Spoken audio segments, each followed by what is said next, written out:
So guys, tonight we're playing This or That, SIHH 2017 versus Basel World. Okay, 2 watches, Josh, that I think you're going to like in each case, and I know our viewers are going to be interested in. First up, the Panerai Radiomir, 3 days PAM 687. Now this is up your alley because it's a wire lug Radiomir. Yeah.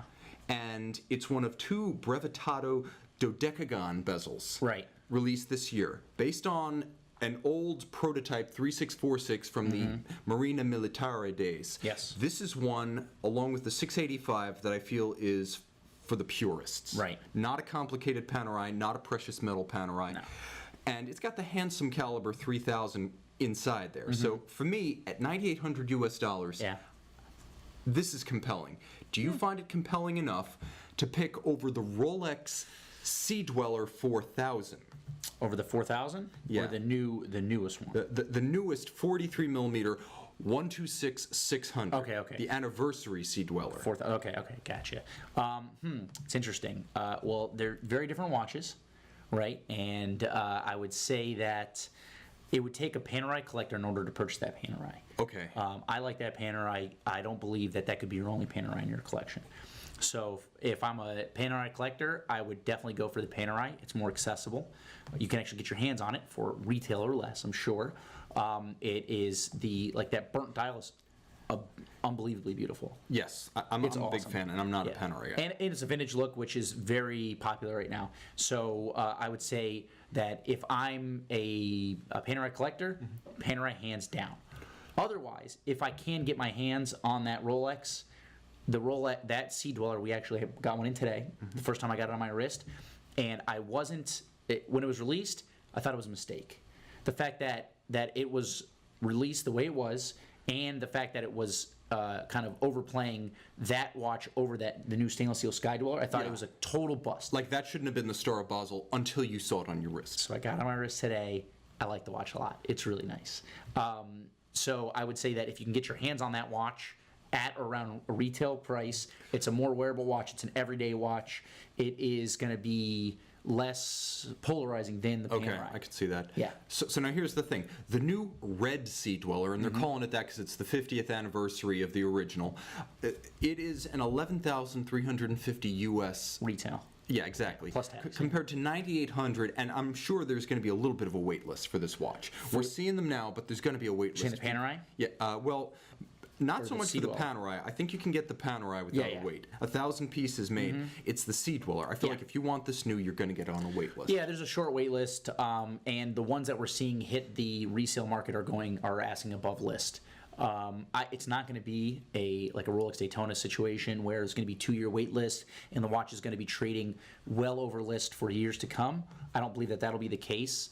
I think that this watch is a watch that will eventually be trading right around list for a while, and right now there's even dealers who are not paying list for it. They're going to be paying less. So, but even still, the watch is new enough where you're going to have to get on a wait list, and if you want it today and you don't have a ironclad relationship with an AD, meaning you don't spend a lot of money with your AD, you're going to have to pay over list for it right now. And here's the other thing. Sea-Dwellers are incredibly hard to gauge. When the Deep Sea came out, it was reviled for being too big, poorly proportioned. It killed the 5-digit that everyone loved. And then this, frankly, underperforming model in D-Blue configuration in 2014, all of a sudden it caught fire as the Deep Blue. Oh, yeah. And then literally that same year, the Sea-Dweller 40 came out, and that was initially a hot watch, and then it tapered off so quickly that this year's anniversary Sea-Dweller actually caused the Sea-Dweller 40 to disappear. It rendered it defunct and production was discontinued. Right. So it's hard to call the Sea-Dweller. Is it going to have legs in the market? Is it a good investment over the long run? It's probably the most fickle dive watch that Rolex offers because you never know how people are going to react. The sub is always golden. Well, it's like an in-betweener kind of thing, right? So it is a little bit of a weird watch in that regard, but I will tell you that the release of the 43mm Sea-Dweller has boosted the market on the 40s, and I have guys asking for multiples. In fact, like a few months before the release of the 43, we were trading that watch somewhere around $7,000, end user price $7,000 for the Sea-Dweller 40 ceramic. Now they're trading north of 8 and I have guys saying, hey, listen, just give me as many as you can. Yeah, and I think Rolex got this right. First of all, I would have loved if they'd paid a real homage to the original and written something like Submariner 4000 underneath Sea-Dweller in red. That would have been really cool. But for the most part, it's a fully realized idea that avoids the two pitfalls of the Sea-Dwellers that preceded it. The Sea-Dweller 40 was, to most eyes, and frankly, Rolex is a brand that still does appeal to fashionistas and the status conscious. The Sea-Dweller 40 looked like the Submariner to too many people. Yeah.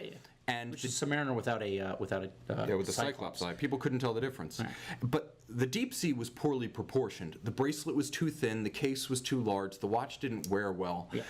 This one dodges both of those bullets. Well proportioned, and it can't be mistaken for a sub. No, not at all. And I mean, I would like to maybe give that thing a test ride for a couple days just to see really, because the portions are a little bit different than the sub, so it might take a little while to get used to it, but it's not as thick. That's the main thing for the Deep Sea. Deep Sea is so freaking thick that it just, I mean, it's Invicta-esque. Which I hate to say about a Rolex, but that's kind of how it feels to someone like me with, I have about a 7¼ inch wrist. Maybe Fed with his big, massive wrist can pull that watch off. Not I.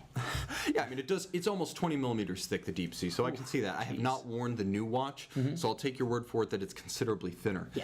Now, okay, so that was pretty easy. I actually thought you would go with the Panerai on this, especially since the Panerai cost less. It's a brand you already collect, and frankly, I like the feel of a strap versus the bracelet, but the Rolex bracelet's amazing. Yeah, I mean, okay, so I broke it down based on what I think you should buy. If it was me today, I'm probably going for the Panerai. Okay. So. Yeah. If you're buying it to own it, and this is, this is a career wheeler dealer here. He's always thinking about the next watch and the next deal. Exactly.